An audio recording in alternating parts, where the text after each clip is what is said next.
Dear brothers and sisters, we are celebrating 14th Sunday of the year, which calls us to reflect on God's revelation, which makes us to praise Him continuously, whether in good times or bad times, in sickness or in good health, when we are rich or poor. First reading speaks about the praise of Yahweh God, who had led the people from their slavery and made them to be in the promised land. God gives a promise to them that any other force cannot defeat them, because they can't travel with a mule, and the king who wage war come with chariot and horses. They come with arms and weapons to defeat you and make a slave to them. But God does not want to wage a war, but wants to bring peace to the people. The peaceful message will extend His dominion from north Ephraim to the south of the country Jerusalem, because with Him will be the strength of God, only Savior of these people. He promised to them that His peaceful rule will reach from sea to sea and from river to the ends of the earth. As you are saved from all kinds of slavery, and you will be made as a slave to Ephraim, therefore God was inviting the people to be happy and joy, because Yahweh God was revealing to them now and then and makes them as the chosen race. The second reading invites us to possess the Spirit of God, which overcomes from all kinds of evils of this world.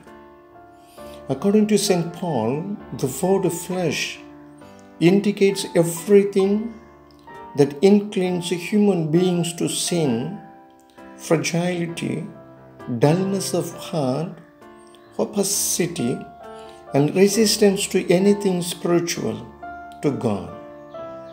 Therefore, St. Paul is able to speak of human wisdom in 2 Corinthians chapter 1, verse 12. Our carnal body, Colossians chapter 2, verses 11.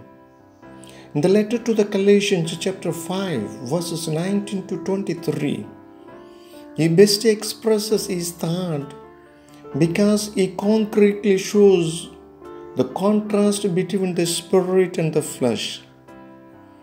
The Spirit who dwells in us, having raised Christ, is the pledge of our future resurrection. Through the Spirit, the direction of the bodily death is reserved. It becomes a passage of a past to unending life. Therefore, St. Paul from today's second reading invites us to be happy that God had revealed to us through His Son Jesus, and makes us to be with His Spirit, which will lead us to new life and will abolish the death which will occur through our lustful life. Today's Gospel reading, Jesus gives two kinds of revelation. One speaks about the revelation of God through the children, and it invites us to praise God for this great revelation.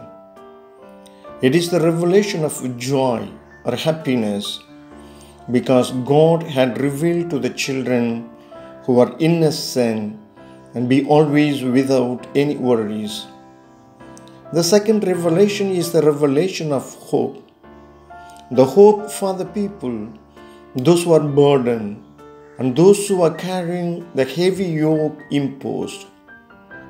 There are two categories of Jewish community: those who knew and practiced the law, and those who did neither. First category did not understand Jesus, but the second did.